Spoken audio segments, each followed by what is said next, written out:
बेहतरीन हिकमत अमली और कामयाब सिफारतकारी पाकिस्तान का आलमी वकार बुलंद। मुआरका हक की अजीम फतह के बाद सियासी और अस्करी क़यादत की बसीरत और मौसर सिफारतकारी जंगी मैदान में दुश्मन को इबरतनाक शिकस्त के बाद पाकिस्तान ने आलमी सतह पर उसूली मौक़िफ़ को उजागर किया। मुआरका हक की कामयाबी, पाकिस्तान सिफारती सतह पर मजबूत और भारत आलमी तन्हाई का शिकार। अमरीकी सदर ने पाकिस्तानी क़यादत को सराहते हुए इंतहाई मजबूत, गैर मामूली और शानदार क़यादत करार दिया। पाक सऊदीया स्ट्रेटेजिक दिफाई मुआहिदा पाकिस्तान की कामयाब सिफारतकारी का मजहर है। ईरान अमरीका तनाज़े में पाकिस्तान की सालसी का किरदार मौसर और मतवाज़न सिफारतकारी का वाज़े अकास है। आपको अपडेट कर रहे हैं इस अहम खबर के हवाले से। बेहतरीन हिकमत अमली और कामयाब सिफारतकारी, पाकिस्तान का आलमी वकार बुलंद हुआ। मार्का हक की अजीम फतह के बाद सियासी और अस्करी क़यादत की बसीरत और मौसर सिफारतकारी जंगी मैदान में दुश्मन को इबरतनाक शिकस्त के बाद पाकिस्तान ने आलमी सतह पर उसूली मौक़िफ़ को उजागर किया। मार्का हक की कामयाबी, पाकिस्तान सिफारती सतह पर मजबूत और भारत आलमी तन्हाई का शिकार है। अमरीकी सदर ने पाकिस्तानी क़यादत को सराहते हुए इंतहाई मजबूत, गैर मामूली और शानदार क़यादत करार दिया। पाक सऊदीया स्ट्रेटेजिक दिफाई मुआहिदा पाकिस्तान की कामयाब सिफारतकारी का मजहर, ईरान अमरीका तनाज़े में पाकिस्तान की सालसी का किरदार मौसर और मुतवाज़िन सिफारतकारी का वाज़े अकास है। सियासी और अस्करी क़यादत की मुतवाज़िन खारिजा पॉलिसी की बदौलत पाकिस्तान आलमी अमन का ज़ामिन है। तो आपको बता रहे हैं कि बेहतरीन हिकमत अमली और कामयाब सिफारतकारी का ये नतीजा है कि पाकिस्तान का आलमी वकार इस वक्त बुलंद हुआ।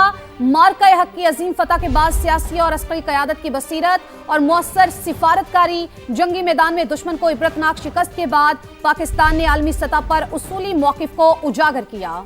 इसी पर बात करने के लिए जौहर सलीम साहब हमें ज्वाइन कर चुके हैं और ब्रिगेडियर रिटायर्ड मसूद अहमद खान साहब भी हमें ज्वाइन कर चुके हैं। बेहद शुक्रिया आप दोनों का। मसूद साहब, सबसे पहले आपसे गुफ्तगू का आगाज़ करूंगी।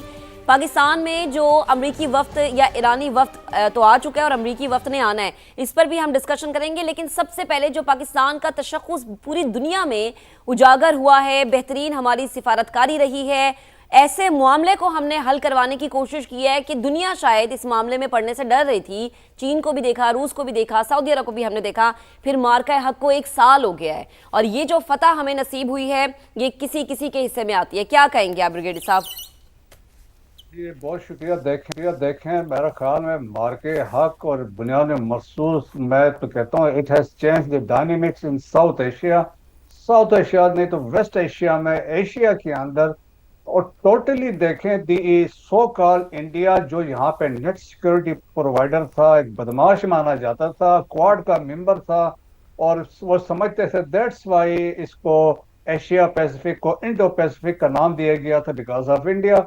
लेकिन जो मार्के हक हुआ बुनियाद में मखसूस, जिसने दुनिया में पाकिस्तान की जो कन्वेंशनल कैपेबिलिटीज थी एक तो वो साबित कर दी, फिर दुनिया ने ये भी देखा कि इस मार्के में मल्टी डोमेन ऑपरेशंस में पाकिस्तान ने ऑपरेट किया और विद जिस तरीके से हमने टेक्नोलॉजी का यूज किया, जिस सिनर्जी के साथ किया और हमने जिस तरह इंडिया को ज़ेर किया और ह्यूमिलिएट किया, और वो that was acknowledged bye international community. 4 दिन की जंग में पाकिस्तान एक सिक्योरिटी स्टेबलाइजर भी बन के उभरा। पाकिस्तान अब नेट सिक्योरिटी प्रोवाइडर भी है वेस्ट एशिया में, क्योंकि आप वेस्ट एशिया में देखें we have a strategic mutual defence agreement Saudi Arabia के साथ है, लीबिया के साथ एक हमारी अच्छी डील होने जा रही है, हमारे ऐसा इन्फ्लुएंस है, एक हमारा क्वाड बनने जा रहा है उस एरिया में। सो वो हमारी क्रेडिबिलिटी है। फिर डिप्लोमेटिकली पास में भी आफ्टर देखे मार्के हक बिना मखसूस में डिप्लोमेटिकली हम उसमें भी प्रिवेल करके जब हमने डिफरेंट डेलीगेशन टीमें भेजी अक्रॉस द ग्लोब, वहां जाके भी उन्होंने साबित किया और हमारी वहां पे डेलीगेशंस की पजीराई हुई। So Pakistan has no emerge as a geo strategic negotiator है, स्पेशली उन मामलात में जहां पे दुनिया समझती है मुश्किल है, सेंसिटिव मसाइल हैं, तो उसमें पाकिस्तान ने अपने आप को वॉलंटियर किया।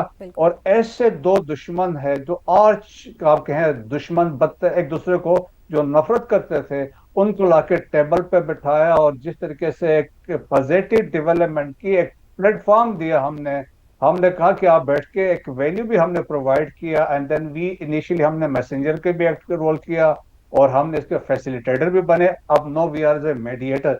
सो both political leadership, military leadership میں پاکستان کو تاریخ کی نئی بلندیوں پہ گلوری میں لے کے گئے ہیں، اور اب پاکستان کا ہر جگہ پہ نام لیا جاتا ہے. پریزیڈنٹ ٹرمپ کیوں نہیں تھکتے ہیں؟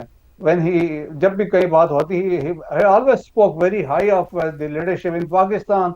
My favorite field marshal، کیونکہ جب آپ ڈیسیجن دیکھیں فوج میں، ہم کہتے ہیں آپ کو آپ کی تنخواہ ملتی ہے آپ کے فیصلے پہ ملتی ہے، جس طرح آپ کمانڈ لیول پہ اونچے جاتے ہیں، اور پھر آپ کی جب ڈیسیجن لیتے ہیں دیٹ ٹو آپ اس پیڈسٹل پہ بیٹھے ہو، جب آپ کا ملک کا سارا انٹرسٹ آپ نے دیکھنا ہے، اور جب وہ فیصلے کرتے ہیں with strategic clarity اور اسٹریٹجک ڈیسیجن میکنگ ہم اس سے کہتے ہیں، جب آپ فیصلے لیتے ہیں، اور وہ فیصلے ہوئے، اور آج دیکھیں انڈیا کے ساتھ جو ہوا، اور ایک تاریخ بن گئی ہے اب دنیا میں. اور انڈیا دیکھے they will take decades کی صفائیاں دیتے رہیں گے ہمارے ساتھ کیا ہوا ہے، لیکن وہ کوئی ایکسیپٹیبل قبول کرنے کو تیار نہیں ہے. لاسٹ نیل واز جب کانگریس میں یو ایس کانگریس میں رپورٹ سبمٹ کرائی گئی، جس میں انہوں نے کہا پاکستان انفلکٹڈ اے ہیوملیٹک ڈیفیٹ آن انڈیا، سو وہ بھی وہاں پہ ایکنالجمنٹ ہوئی.